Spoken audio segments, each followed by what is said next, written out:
Geger, pelaku penyiraman air keras terhadap Agus Salim bernama Aji mengungkap alasannya mengapa melakukan hal tersebut kepada Agus Salim. Hal itu pun diungkapkan Aji melalui kuasa hukumnya usai menjalani sidang perdananya kemarin atas kasus penyiraman air keras terhadap Agus di Pengadilan Negeri Jakarta Barat.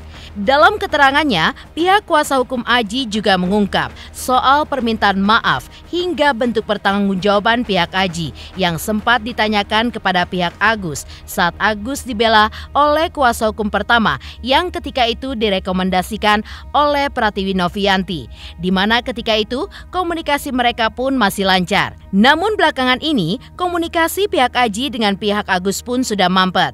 Pihak Aji juga memberikan respon terkait kisru donasi 1,5 miliar rupiah untuk Agus yang kini belum selesai. Lantas apa alasan Aji melakukan aksi tersebut? Benarkah Aji tidak bermaksud mengarahkan penyiraman itu ke wajah Agus? Seperti apa pula tanggapan Emma Waroka terkait polling donatur? Apa pula telisik Jainuddin menanggapi laporan polisi Denis Sumargo atas Farhad Abbas? Benarkah ada celah bagi Farhad Abbas bisa terjerat pidana? Pemirsa, bersama Intens Investigasi, kami hadirkan kabar terkini, terpercaya, dan teraktual. Tetapi sebelumnya, jangan lupa untuk like, subscribe, dan juga share channel YouTube ini.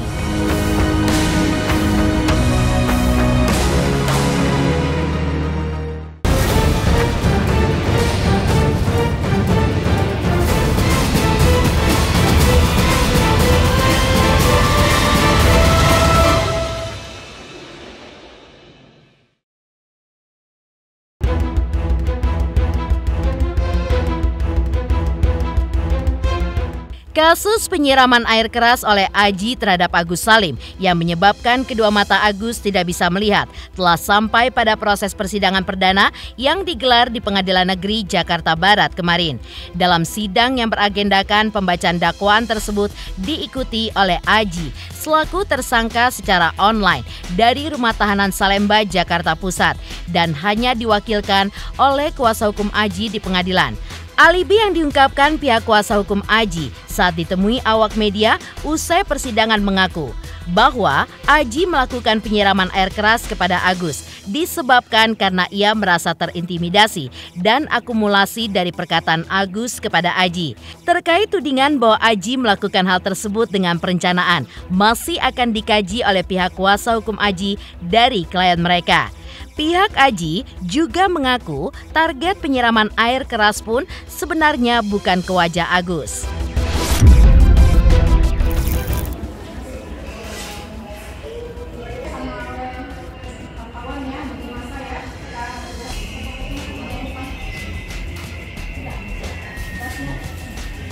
Pemeriksaan langsung di hadapan majelis hakim.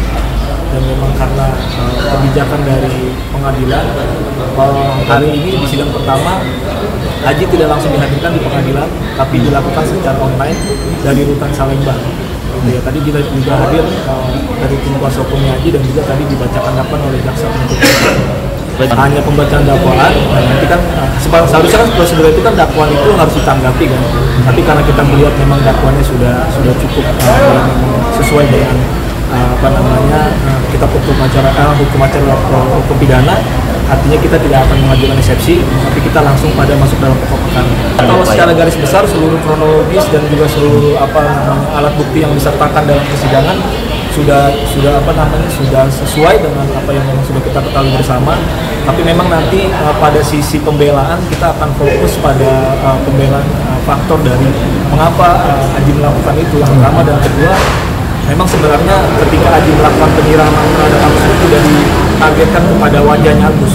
Nah itu nanti akan kita coba kembangkan dan kita perdalam gitu kan dalam proses persidangan yang kemudian nanti akan kita ikuti bersama-sama lagi mungkin di agenda selanjutnya. Ya itulah nanti akan disampaikan semua dari keterangan terdakwa dan juga nanti kita akan bantu coba gali seperti apa kira-kira yang akhirnya mendorong Aji untuk melakukan penyiraman tersebut. Tapi memang poinnya adalah karena memang tadi juga sudah disampaikan ada pasal yang disertakan itu adalah perencanaan, nah itu nanti akan kita fokuskan.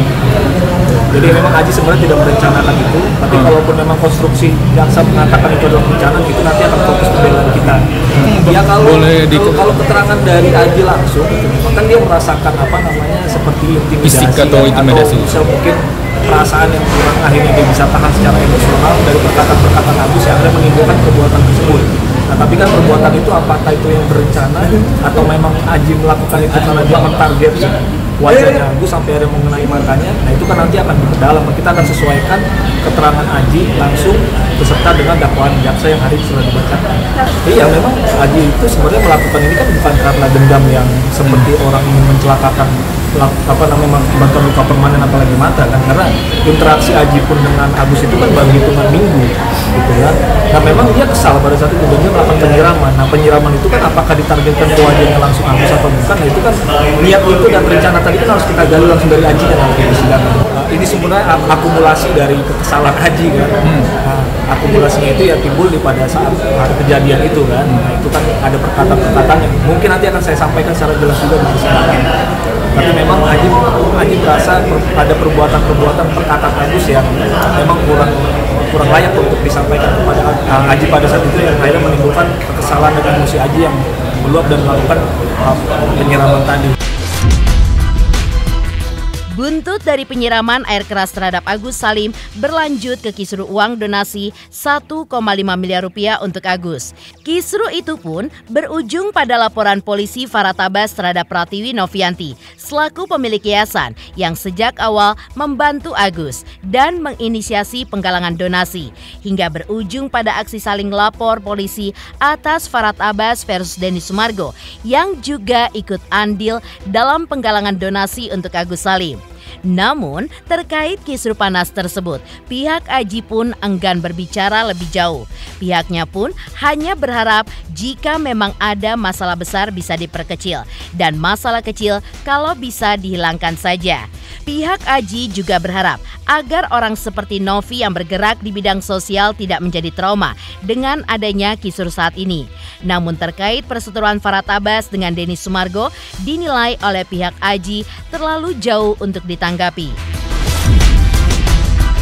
Kaitan dengan donasi itu dari awal saya juga nggak mau ikut masuk dalam ranah itu, karena itu bukan ranah kita untuk menyampaikan statement apapun terkait donasi kan.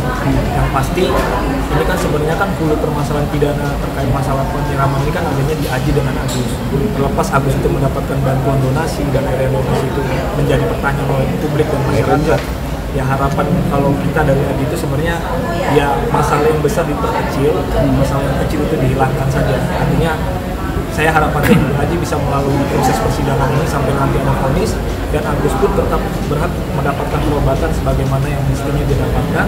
Dan jangan sampai juga orang-orang seperti Tenovi yang bergerak di bidang kemanusiaan, charity, amal, membantu orang secara sukarela, akhirnya merasa trauma dengan adanya kejadian seperti ini. Jadi dari sisi Agus juga harus mendapat pengobatan, dari sisi Tenovi juga harus disupport terus, karena Tenovi ini kan sangat positif kan. Apalagi dia membantu orang-orang yang kesusahan seperti itu. Itu terlalu jauh kita nggak monitor sampai ke sana. Walaupun kita dengar informasi itu kan, tapi kita juga menahan positioning kita agar tidak memberikan statement apapun, karena itu kan berkaitan dengan kode etik saya sebagai seorang lawyer gitu. Di awal kasus penyiraman air keras terhadap Agus Salim, pihak Aji mengaku telah menyampaikan niatnya untuk bertanggung jawab atas kesembuhan Agus. Bahkan saat bertemu Agus dan keluarganya untuk menyampaikan permintaan maaf dari keluarga Aji, juga sempat ditanyakan kepada pihak Agus terkait bentuk pertanggungjawaban yang diinginkan oleh pihak Agus oleh Aji selain proses hukum. Tetapi sejak itu, pihak keluarga pun mengarahkan komunikasi juru bicara Aji ke pihak kuasa hukum Agus, dan hingga hari ini tidak mendapatkan jawaban apapun akibat komunikasi yang kurang intensif. Ya, kalau permohonan maaf itu kepada Agus, saya mungkin orang yang pertama ketika diutus oleh keluarganya Aji pada saat itu, 1 hari setelah kejadian, posisi Agus pada saat itu masih di rumah sakit Cengkareng. Saya datang ke sana, saya bilang sama Agus, Bahkan saya bilang pada saat itu saya utusan dari keluarga. Saya bilang saya menyampaikan rasa turut prihatin yang sedalam-dalamnya. Dan ini pesan dari keluarganya Aji. Ketika pertama kali kejadian ini terungkap dan Aji ditahan oleh kepolisian, pertama kali disampaikan oleh keluarganya Aji adalah fokus kepada pendekatan ke Agus. Kita harus tahu kabarnya Agus seperti apa. Baru setelah saya tahu kabarnya Agus di Rumah Sakit Cengkareng, saya bicara dengan dia, saya menyampaikan permohonan maaf dari keluarga, baru saya urus Aji di kepolisian pada saat itu. Jadi permohonan maaf itu sudah disampaikan sejak awal. Tapi responnya gimana Bang? Dari dia juga menganggap bahwa memang ini apa yang dia alami itu karena mungkin dampak dari omongannya sendiri terhadap Aji. Gitu. Oh, keluarga bisa dibilang menerima. Dari itu saat sudah sampai di tahap itu pada saat itu Agus ya. Artinya kan komunikasi itu kan akhirnya tidak terimplementasi dalam bentuk pertemuan antara keluarganya itu dengan Agus kan, karena ada beberapa faktor yang mungkin saya tidak bisa jelaskan di sini gitu. Tapi yang pasti itikat baik ketika keluarga Aji mendatangi Agus itu ya sejak awal sudah dilakukan.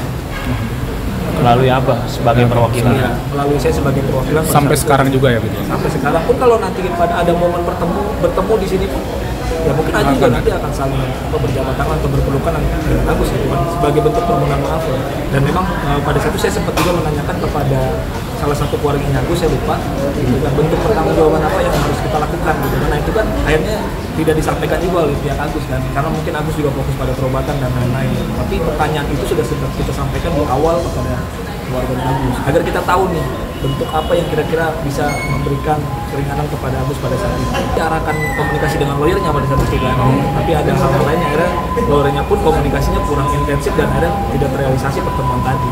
Itu saya ada bukti-bukti historis chatnya ya, antara saya dengan lawyernya gitu kan, beberapa kali agenda yang ketika saya tanyakan saya follow up lah gitu kan, dan itu tidak ada jawaban gitu kan. Sampai akhirnya saya mendengar kabar Agus sudah mendapatkan donasi. Kuasa hukum Aji mengaku pihaknya pun sempat menjalin komunikasi dengan pengacara Agus Salim yang pertama mengenai persidangan atas Aji. Diungkapkan oleh kuasa hukum Aji bahwa kuasa hukum Agus yang pertama atas rekomendasi Pratiwi Novianti. Namun setelah pihak kuasa hukum Agus diganti, pihak kuasa hukum Aji sudah tidak lagi menjalin komunikasi. Awal sekali pertama saya menangani perkara ini itu sebelum adanya Bang FA Paratabas. Nah, itu ada pengacara yang mungkin tim advokasi Agus pada saat itu yang mungkin direkomendasikan sama Tenovi, saya juga nggak tahu ya, nanti mungkin dikonfirmasi lagi. Itu dari Kosbakum Kota Tangerang kalau nggak salah, itu komunikasi dengan kita. Tapi komunikasinya itu terakhir mungkin bukan berkaitan dengan perkara ini, dia hanya menanyakan masalah berkaitan dengan tahap 2 yang sudah dilakukan oleh jaksa aja. Setelah itu kita nggak komunikasi lagi.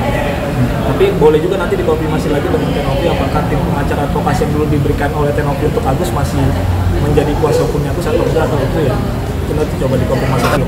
Belum kita jadi belum ada komunikasi dengan pihak pengacara Agus atau yang sekarang Paratabas ataupun memang yang sebelumnya. Geger terungkap pernyataan Aji, pelaku penyiraman air keras terhadap Agus, terkait alasan dirinya melakukan aksi penyiraman air keras terhadap Agus. Lantas seperti apa respon dan komentar Emma Waroka untuk menanggapi polling donasi Agus Salim? Selamat untuk Intens Investigasi karena sudah mencapai 3 juta subscribers di YouTube. Sukses selalu and all the best.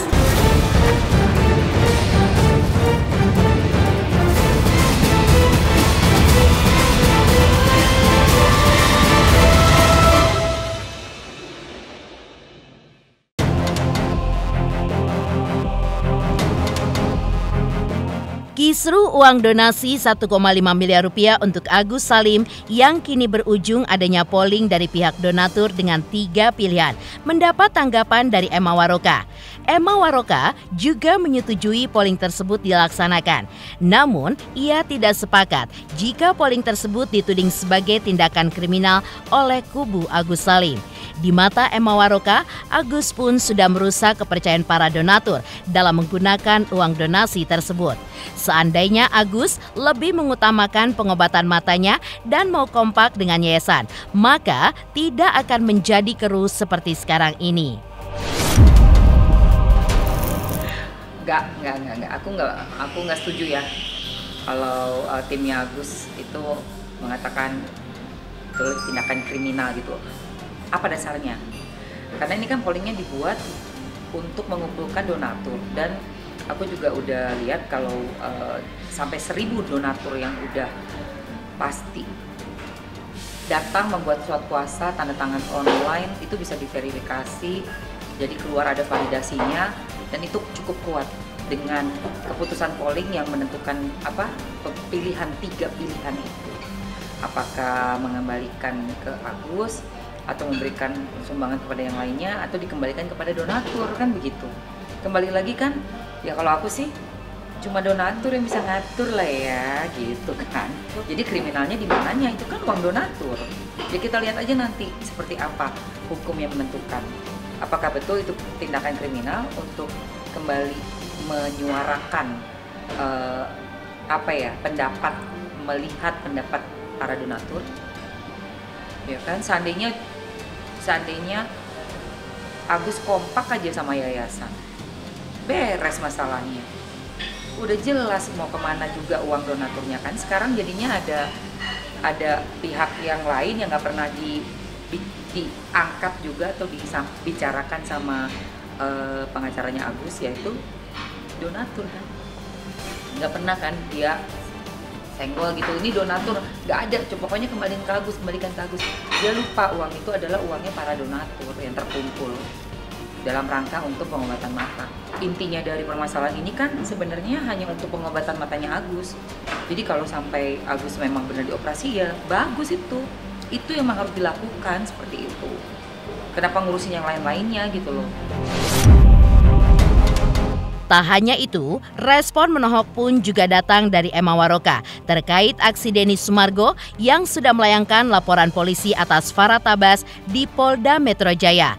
Langkah tersebut tidak membuatnya kaget, sebab ia pun sempat berpikir untuk mempolisikan Farhat Abbas. Namun mendengar Denny Sumargo membuat laporan polisi terlebih dahulu, Emma Waroka pun mengurungkan niat tersebut. Langkah Denny Sumargo tersebut dilihat Emma Waroka sebagai sebuah langkah untuk menjaga diri dari dugaan pengancaman yang diduga dilakukan oleh Farhat Abbas. Ya bagus lah, karena kan gini, tadinya udah mau beres kan. Dari rumah aja tuh, rumahnya Farhat Abbas aja, sebenarnya kita semua yang melihat gitu, kirain udah selesai gitu, kayak oh udah beres nih, udah dianterin keluar rumah, udah salaman, baik-baik gitu. Nah tiba-tiba keesokan harinya kan berubah lagi nih. Ini pattern kayak gini juga jadi kayak nggak cuma sekali gitu loh, berkali-kali gitu loh. Mau laporin, oh saya nggak terima. Jadi kayak bingung. Nggak cuma Densu aja kan, Emma Waroka juga mau dilaporin juga katanya, tapi bukan Emma Waroka yang saya laporkan, dia bilang gitu, tapi Mama Neraka. Jadi kayak, aduh. Nah kalau dilaporkan balik, wajar mungkin karena Densu sendiri berjaga-jaga, ya merupakan tindakan preventif juga gitu loh. Ini jangan sampai gue kecolongan nih, karena kita nggak bisa nebak dia itu reaksinya apa. Kan semalam oke, lo kok pagi ngamuk gitu loh, gimana sih? Jadi kalau misalnya nggak disikapi juga dengan hati-hati, takutnya jadi kayak kita yang rugi gitu, kita yang bakal mengalami sesuatu yang kita nggak duga-duga. Kalau aku sih ya melihatnya mungkin Densu mencoba untuk ini aja, mengamankan juga buat diri dia gitu loh. Dan dia merasa terancam, wajar. Kan cara ngomongnya seperti itu. Itu Emma Waroka gimana akan dilakukan? Oh ini pasti kena, ini pasti kena. Dia nggak bilang nama saya sih, tapi ini. Nah wartawan habis ngomong gitu kan, ini kan berarti aku. Tapi terus dia bilang lagi, tapi saya laporkan bukan Emma Waroka ya, Mama Neraka. Kalau ada persamaan silahkan. Nah ini nih, gue kan jadinya, lu mau laporin gue apa enggak? Bagaimana Mama Neraka? Capek deh gue. Farhat lu tuh maunya apa sih? Nah makanya mungkin Densu belajar dari kejadian-kejadian itu dia, dan merasa takut juga ya, terancam, ya dia lapor lah. Aku nggak kaget, soalnya gue juga sempat kepikiran mau gue laporin. Sumpah, makanya bilang, ih Densu cepet banget. Gue udah kepikiran tuh mau gue laporin ya, kok gue kayak dibilang kayak aneh-aneh. Itu dia sempat menyebut nama lengkap aku juga, tuh Waroka itu juga gitu kan. Tapi dia tuh ada nyebut nama lengkap aku, Waroka. Cuma gitu deh, main kata-kata lah, kayak di story juga mainnya Yonya Yayasan, Mama apa, ya kan Mama gitu. Jadi Tapi gue sempet kesel gitu, kayak pengen gue laporin deh, soalnya ini orang kok kayak bikin gue jadi worry. Seorang juga pada, Mom, takut nggak lu? Ada juga yang masuk ke live, ngancam aku, tapi kan namanya lain ya. Ada di live bilang, lihat aja ya kamu, itu mulutmu harimaumu yang akan memakan kepalamu, kasar juga sih bahasanya. Tapi kan itu bisa siapa aja. Cuman dampaknya dari statement itu, orang tuh nyerang ke pribadi aku juga kan, gitu loh. Nah aku nggak kaget Densu ngelaporin, karena mungkin dia nggak suka ngeliat yang kayak gitu kan, gitu. Aku juga sempet bilang, apa gue laporin, tapi gimana? Tapi Densu udah laporin, yaudah Densu jalan. Sok atuh Densu jalan duluan. Mengejutkan, komentar Emma Waroka atas tanggapan pihak Agus Salim terkait polling donasi yang dinilai sebagai aksi kriminal. Lantas seperti apa tanggapan praktisi hukum Jainuddin terkait aksi Denny Sumargo yang sudah membuat laporan polisi atas Farhad Abbas? Selamat untuk intens investigasi 3 juta subscriber. luar biasa sekali 3 juta. Ya pokoknya semakin sukses lah dan bisa menghadirkan sesuatu yang memang baik untuk diperlihatkan.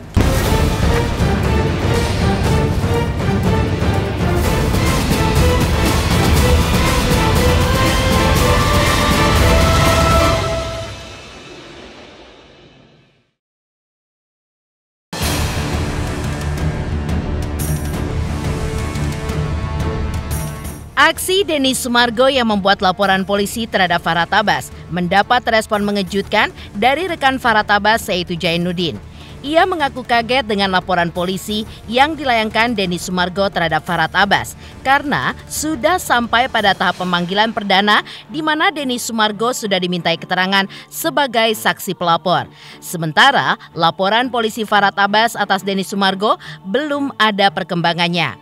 Jainuddin menduga bahwa laporan polisi Denny Sumargo dilayangkan jauh sebelum Farhad Abbas membuat laporan polisi.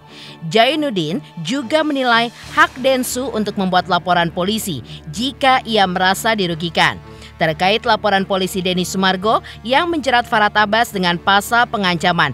Menurut Jainuddin, Farhad Abbas bisa saja dijerat pasal pengancaman sesuai laporan polisi Denny Sumargo. Namun, Denny Sumargo belum menjabarkan terlalu dalam soal pasal pengancaman yang dimaksud. Terkait apakah Farhad Abbas merasa gentar dengan laporan polisi Denny Sumargo. Inilah jawaban Jainuddin. Terkait Denny Sumargo yang melaporkan Farhad Abbas, ya yang pertama adalah memang itu hak siapapun, hak Denny Sumargo ya buat melaporkan apabila dirinya merasa dirugikan, dicemarkan ataupun hal lainnya ya. Jadi itu haknya Denny Sumargo. Namun pasal apa sejauh ini belum saya dengar ya, hanya Kalau terkait pasal sih katanya pengancaman. Ancaman ya. Nah, itulah ancamannya sejauh mana mungkin pastinya mereka sudah ada bukti-buktinya ya, karena memang pasti tidak asal lapor. Kalau kemarin Denny Sumargo dilakukan klarifikasi atau pemeriksaan awal sebagai pelapor gitu loh, artinya laporan Densu itu jauh lebih dulu gitu loh ketimbang laporan yang dilakukan oleh Farhad Abbas seperti itu. Terkait tanggal dan waktunya kan hanya mereka yang tahu. Saya yakinnya sebelum Farhad membuat laporan. Saya sempat kaget, sempat bingung juga gitu loh, karena apapun kan itu pasti publikasikan di media ya, dari sudut apa gitu pengancaman itu gitu loh. Apa dia terancam merasa dirinya dikatakan mau dihajar atau seperti apa, itulah yang harus kita cari tahu nih, karena Bang Denny sendiri kan tidak menjelaskan secara spesifik ya. Bisa saja gitu loh ya, karena kekerasan itu kan tidak harus berbentuk fisik ya, apalagi dugaan ancaman ya. Bisa aja ancaman itu dengan ancaman pencemaran nama baik atau sebagainya, tapi kunci awalnya kenapa laporan itu bisa diterima, artinya penyidik memperkirakan bahwa ada gitu loh dugaan unsur pidana awal ya terkait laporan tersebut.